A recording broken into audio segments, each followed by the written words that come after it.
say you're not involved. Don't try to convince yourself that these problems don't affect you at all. Because now it's Lebanon, Azania, Grenada. How many more? Tell me now. How many more? Don't you stand on the sidelines and watch your children go off to war. Don't stand back and wait for this violence to come to your door. Because now it's Chile, Guatemala, El Salvador. How many more? Tell me now. How? Peace and love. Welcome to U.S. Political Prisoners and You, brought to you on many different platforms, but one particular and what's probably most important is Black Power Media, because that is a channel that is dedicated to giving us information that is beneficial to us in the quest for our self-determination. So once again, my brother Tariq Haskin is back on. We're going to be speaking about Marcus Garvey. August 17th was his birthday, and it gives us a time to reflect on who Garvey is, him being a professional organizer, him being a former political prisoner, him being an advocate for his people and making sure that his people understood what it takes to advocate for our self-determination, our right to exist. So for those who don't know, Marcus Garvey was born on August 17th, 1887 in St. Ann's Bay, Jamaica. He was the youngest child in a moderately prosperous Afro-Jamaican family. His father was a stonesmason and his mother was a domestic servant. Garvey was educated in Jamaica until the age of 17, after which he became an apprentice in the printing trade. His early experiences in trade unionism and journalism shaped his future activism. Founding of the UNIA in 1914, Garvey founded the Universal Negro Improvement Association, UNIA, in Jamaica, aiming to promote Black nationalism and economic independence. He later moved to the United States in 1916 with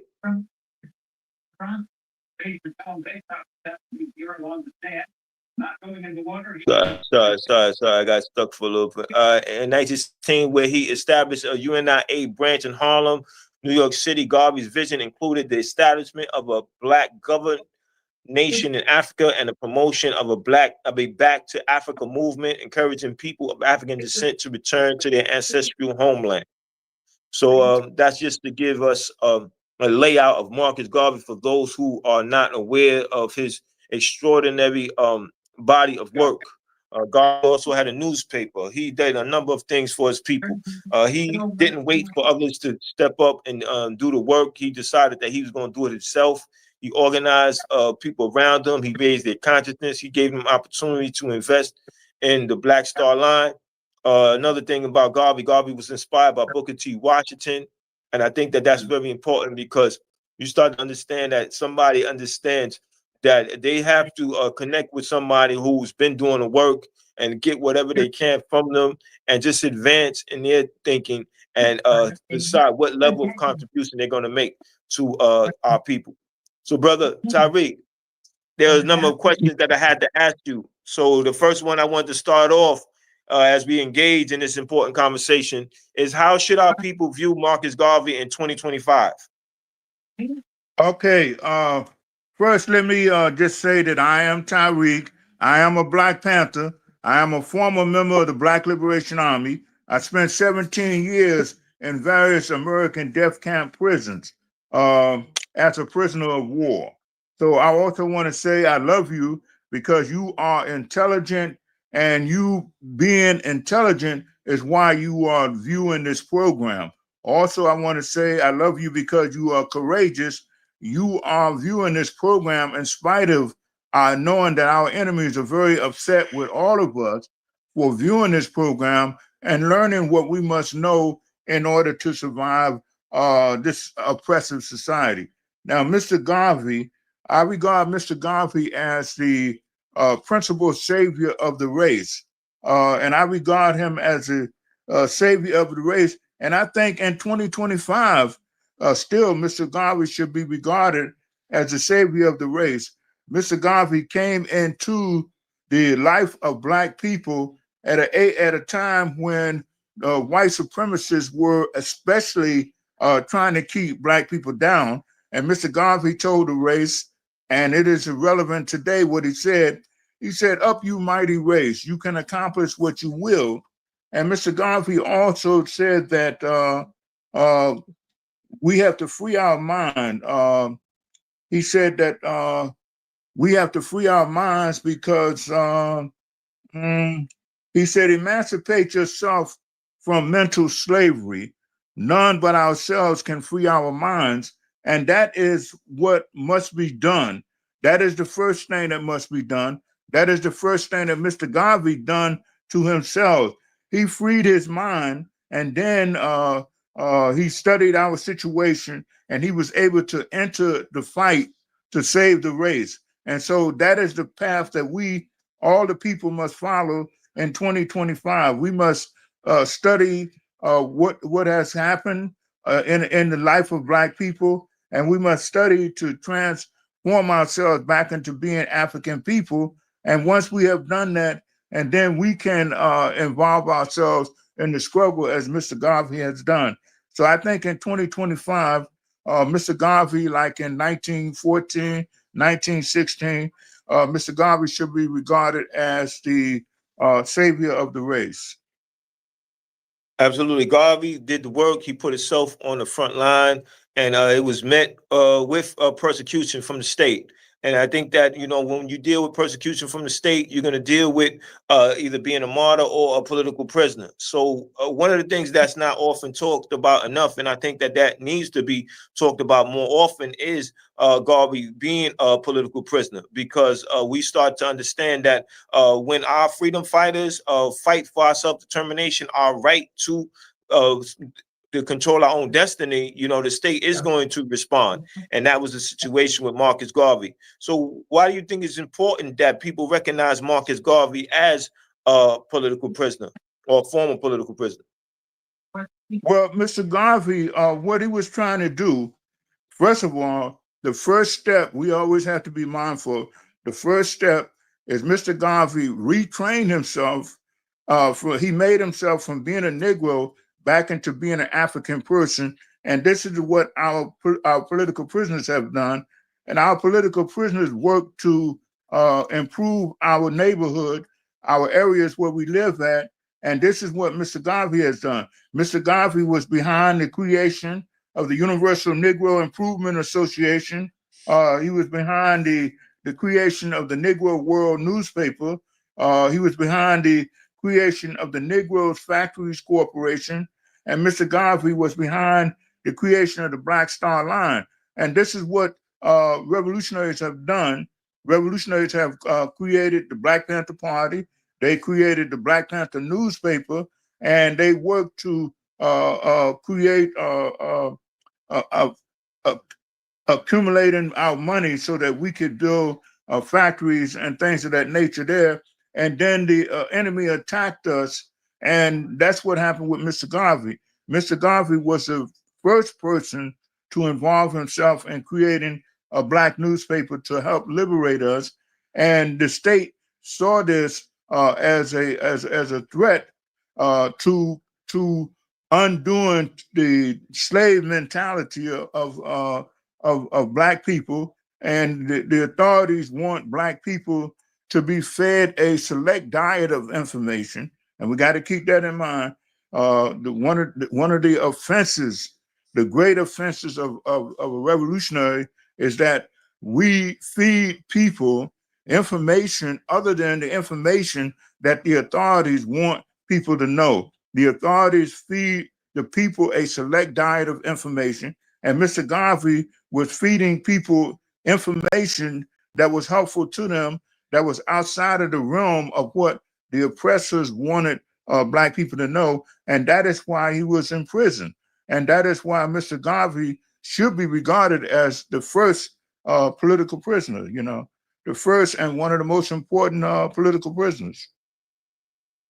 Yes, yes, and I'm glad that you elaborated that so well, because we have to study the history of our political prisoners and how we dealt with them being political prisoners, and the fact that if they were political prisoners then when we were fighting for our freedom, and now when we're fighting for our freedom, obviously they're still going to be political prisoners. And I think that when we start understanding this reality, then we understand the importance of not forgetting them, not letting them die in prison, and organizing around them. Garvey, being a professional organizer, he had a number of things that he manifested to let the population know that what was being done, why it needed to be done, and the fact that you had to be involved in that. You know, he had the Negro World, he had the UNIA, and there was different sections that were involved in different aspects of what is needed for a nation to develop and move forward. My next question is, what should parents teach their children about Marcus Garvey? I know, me being a parent, you know, it was always important that my son seen people who look like him fighting for him and his future. And I think that, you know, as a parent, that it's important that we let our children know that there are people just like me and you who are deeply concerned about the conditions of our people, and those people need to be recognized, they need to be studied, they need to be admired, and you need to model your life after them. Because one of the things that Garvey did is he stood up for his people regardless of the backlash and the ridicule. He knew that his people were not their worst enemies, that in fact that they were their own liberators, and he was on the front line to advocate for that. So Brother Tariq, what's your Yes, position on that? yes, that's correct. Parents should teach their children that Marcus Messiah Garvey he was like the first person to advocate that we study our own history and that we know ourselves. And I think parents want to point that out to children, that all of these things about wearing African clothes, wearing African hairstyles, all of these things will begin principally by Mr. Marcus Garvey. And Mr. Garvey pointed out to us a people without knowledge of their past history, origin, and culture is like a tree without roots. So Mr. Garvey, by him encouraging us to study our African history, and by him encouraging us to study our African customs and our African culture, he put us on the road to surviving in America and surviving the white supremacist society. So our parents should point that out to children, and children at a very young age should know Marcus Garvey so that they can begin their travel along the road of studying Mr. Garvey and studying our situation, and they can have the appropriate appreciation for themselves, for African people, and have the appropriate appreciation for what is going on in society. So parents should point that out, that Mr. Garvey was like one of the first ones and one of the loudest persons that put us on the track to returning to how we were. So we want to know that, and parents want to teach that to their children. Excellent, So brother. yes. Appreciate the breakdown. You know, Garvey was an excellent speaker. He was, you know, fiery speaker, and he wanted his people to know the power of the word, and he was always struggling to raise their consciousness.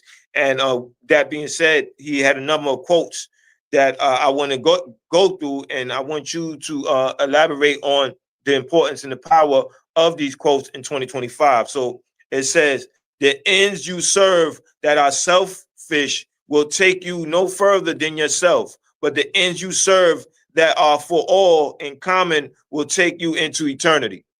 So when you hear that, what do you think about that, and how that can be applicable in 2025? Because when you pursue your selfish aims and goals, no one is going to really pay attention to you, and people will not be able to appreciate you just pursuing your personal aims and goals. But once you involve yourself in the struggle to help the entire race, the race will take note of that. And I think Mr. Garvey is a good example of pursuing the interests of the race. And 12 million people responded to Mr. Garvey pursuing the interests of the race. And Mr. Garvey was able to create the largest organization that has ever existed. His organization consisted of 12 million people. And that was without the computer, without internet. And the thing that enabled him to do that was to create in people positive self-esteem. He told our people to say to themselves, I am intelligent, I am courageous, I make good decisions, and I am a human being, the most valuable entity in the world. And so our people responded to that by having an appreciation for Mr. Garvey. Millions of people appreciated Mr. Garvey for doing that because it was indicative of him pursuing the best interests of the race and not pursuing personal pursuits, not working in the interest of self-aggrandizement. And so people responded by joining Mr. Garvey and agreeing that Mr. Garvey's approach in life was the best approach. Thank you, brother. When I hear this quote about the political prisoners and the martyrs, those who make immense sacrifices for the greater good, and that's exactly what Garvey was reminding us, that, you know, you had to serve the people, you had to address this from a extreme selfless position, and that in doing so, you're going to serve people longer than you expected, right? Because Garvey's been gone physically, right? But yet and still, he's in our archives. He is one of our heroes that we refer to when we talk about organizing people, when we talk about seeing ourselves as part of a group, having a national interest. He gave us the red, black, and green flag. He gave us a number of things to add on to. And I think that that's the responsibility of one generation to the next, to not let you inherit our problems, but make the load a whole lot lighter. And I think that although we have more work to do, Garvey aided us in terms of how it looks to organize people, and he made the burden or the load lighter just by what he did during the time that he did what he did. And this makes me think more so about our political prisoners because of them making the sacrifices, them may or may not be receiving any attention at all. And how are they feeling? Are they feeling that their work was in vain, that their work didn't have any merit, any purpose? I think that, you know, when we talk about them, when we struggle to organize to bring them home, then we're letting them know that their value. I want to move to the next quote. And the next quote is, a people without the knowledge of their past, history, origin, and culture is like a tree without fruits. And that's probably one of Garvey's most famous quotes, relevant in 2025. Hello, Frank. Yes, you hear me, brother? You froze for a minute. But okay, I understand. So you want me to repeat the quote? Okay, the quote, I know the quote, a people without knowledge of their past history, origin, and culture is like a tree without roots. Yes, sir. And that is very true. I'm sorry? No, I just wanted you to say how is that applicable in 2025? Well, that's especially applicable because once we don't have no roots, then we are available for white supremacists to use us. If you're thinking of yourself as a person, like thinking of yourself as an American or something like that, the white supremacist system can use you because you are a person without roots and you don't really know who you are. They can use you to work for them, and they can use you to soldier for them. because you are a person without roots, and you are pursuing personal matters, and that pursuit of personal matters is a indication that you are a rootless person. And so it is necessary for the survival of the race that everyone establish their roots, the correct roots. And the correct roots for a Black person is to know that we are rooted in the African, as an African people, and that is our roots.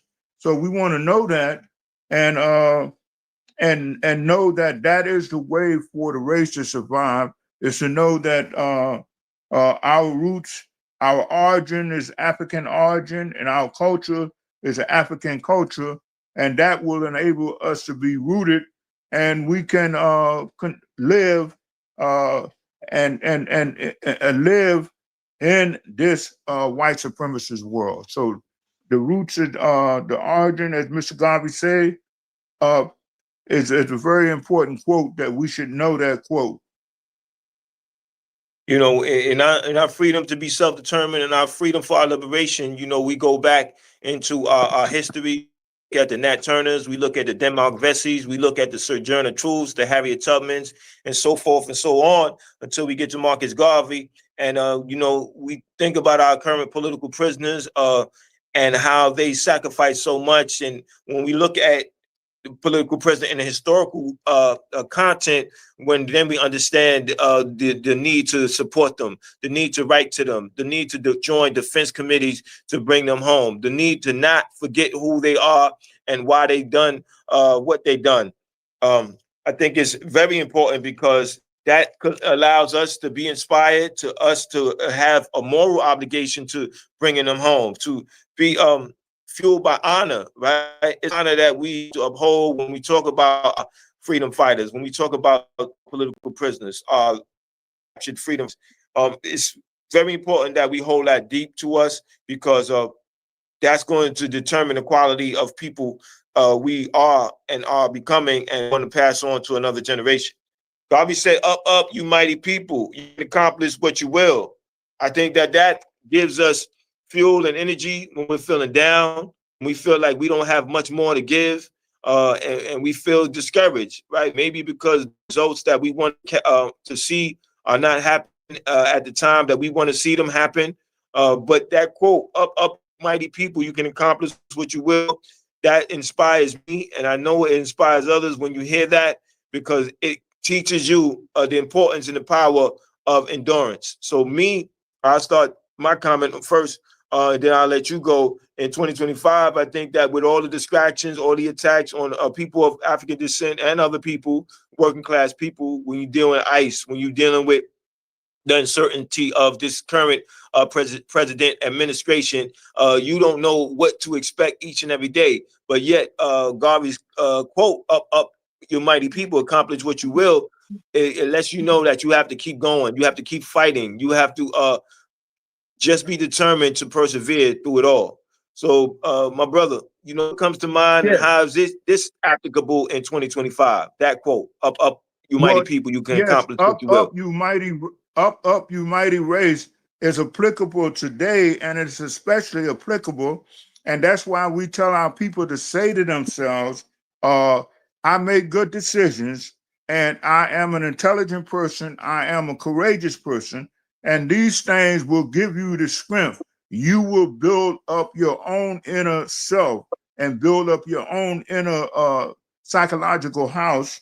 And the pillars in the psychological house is saying that I am intelligent, I am courageous, and I make good decisions. And we have an enemy who want us to believe the contrary, so that we will not think of ourselves as a mighty race. And Mr. Garvey also said, if you have no confidence in self, you are twice defeated in the race of life. And that's why we want to say to ourselves, I am intelligent, I am courageous, I make good decisions, and that will give us the confidence and the strength to know that we can go, we are a mighty people, and you will feel strong once you say these things to yourself.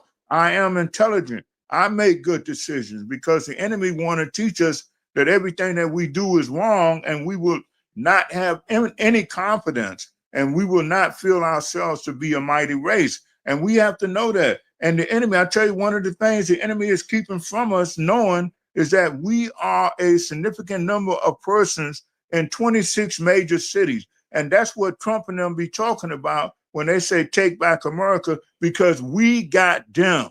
They have convinced our people. They have bamboozled our people into believing that they got us, but really we got them.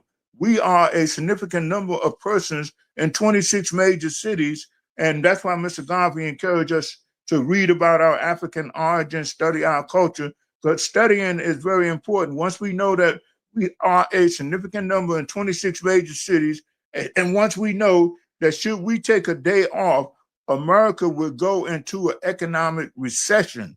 And if we take the second day off, the world will begin to go into an economic depression. And that's what our people don't know. That's why revolutionaries, and that's why Mr. Garvey encourage our people to learn about our people and learn about yourself. And then you will notice, and you will know that we are a mighty race. And we have these potential, but we have to study and know about ourselves, and we will know that we are strong, we are a mighty race, and we will know that what they are talking about, taking back the neighborhood, they tell you they're not addressing the crime situation.